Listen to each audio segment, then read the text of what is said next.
Hi, we are on week 5 in the idea book. This is what Rhonda did on week 2, just mixing up the papers and sewing them down. I used what I'm calling paper salvages. So, see, I'm even learning new things too. And I just stitched these down and now I have a whole new background. So that was what I wanted to share with you first. But since we are starting week 5, if you do the challenge and you want to put pictures in our group at Stitching Papers, Fabrics, and More, you're welcome to join us and we do our little giveaway. The album you'll put your pictures in for the next month is marked August, okay? So I'm going to show you a little bit about texture and what I do, and it kind of came around accident, so I'm going to show you how the accident happened. So I wanted to tea stain and use vinyl tablecloths and stuff, but I had trouble finding them. So I found these at Hobby Lobby, and these are silicone molds in the cake department. And this one is in there, and I started to take it out, and it hasn't set long enough. It usually takes a good 24 hours. It's not quite been 24 hours, but this is also a pretty thin one, so it does take a while. What I use is this latex caulk plus silicone. I watched a video, and I'm sorry, I cannot tell you who it is. If I can find it, I'll post it below. But she said, use latex.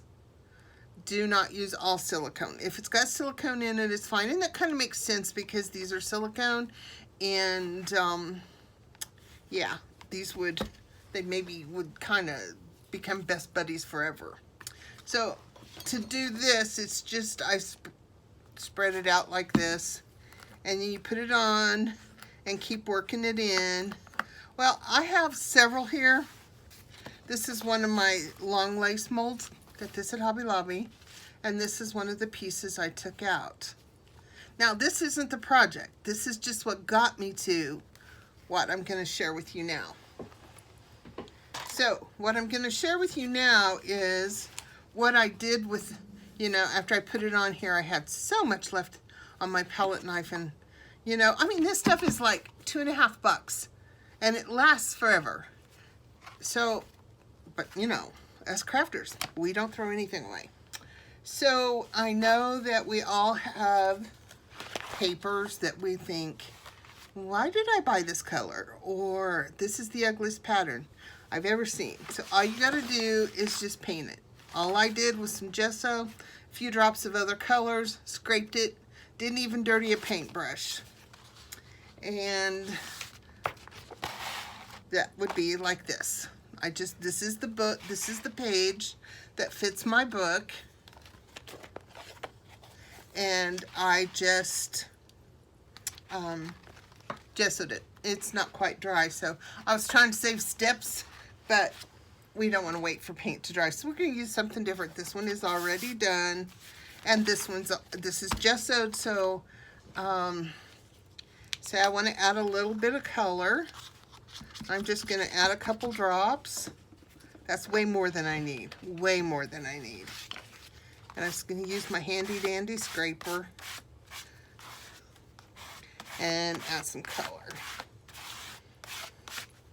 And one color's never enough. So I'm just going to put a little bit of yellow in there because we all know what blue and yellow make. And this will just add us another little element, nothing fancy. I'm just making a background.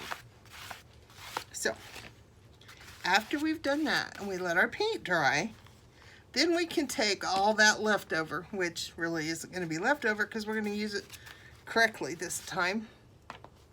So I have this lovely piece of paper, and I am going to take this little stencil that I made, and I'm going to put it here because this, for some reason, is my very favorite one to use like this. And I'm just going to put some of the caulking on my palette knife. If you want to squeeze it on here, you can. I just don't always know if I want to get it real thick in some spots or not. And Never afraid to use the fingers. And I'm just going to scrape it.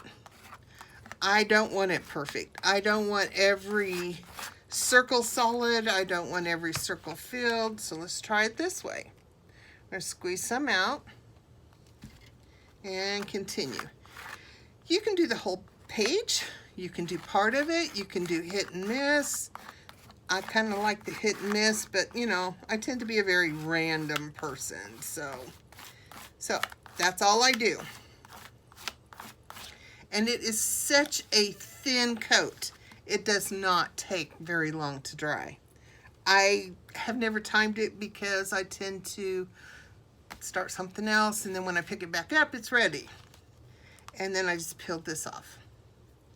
And actually, these are really pretty clean if you scrape it hard enough. But I'll go wash it in the sink in a moment.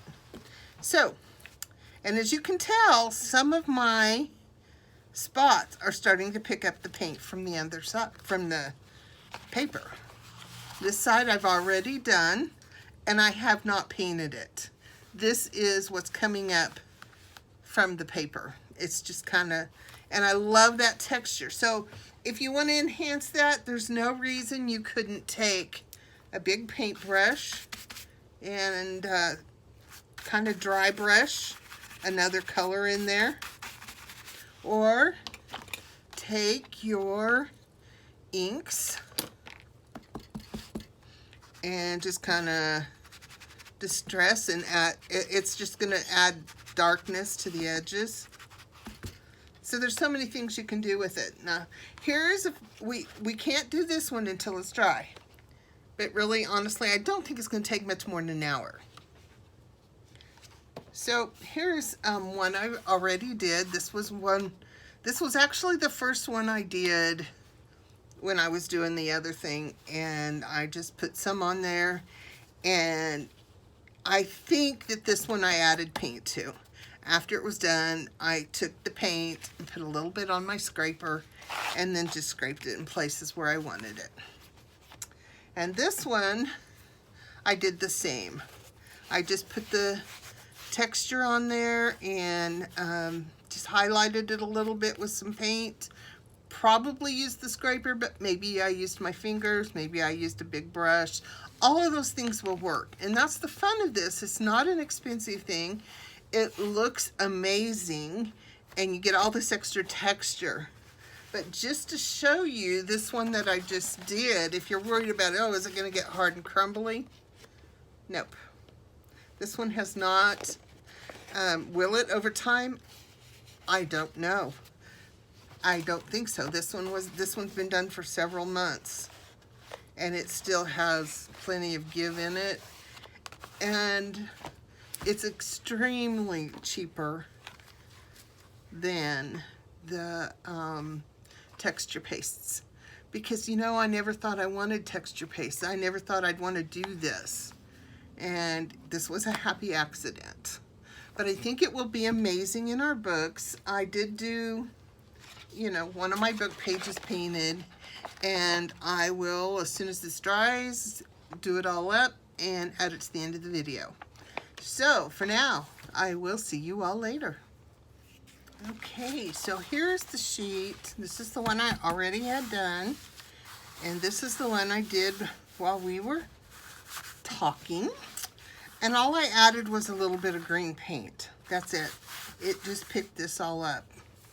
Now the one I did that's on a page from my idea book did not pick up any of the color, and it's dried.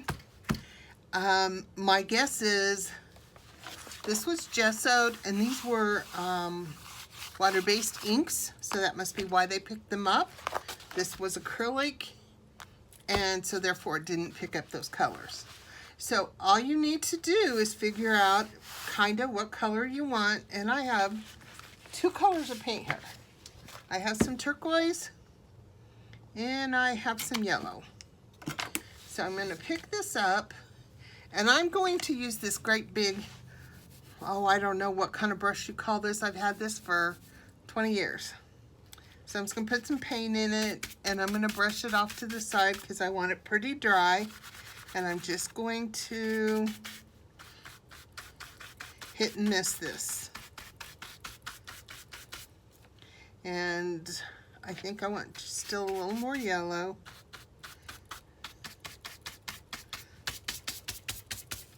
And because my brush is dirty and I don't have another one real close, I'm just going to get a little bit of this turquoise, maybe. Just a little bit. And I'm going to use the good old tools that I was born with. And I'm just going to hit and miss some of them. And then I'll rub it. Just to get some color on there, because I don't want solid turquoise polka dots. I just want a hint of that. And then, like I said, if you wanted to, you could easily take your blending brushes or your, I don't even know if there's any color on this. Oh, yeah. So this is just one of my inkers. It's got a little bit of pink on it. So I'm going to add that in just a couple places. Kind of using my favorite terminology, rule of three. Got to have it in like 3 different places. So that would be that. And now this page is ready to put anything you want on it because it's flexible and it will hold up real well.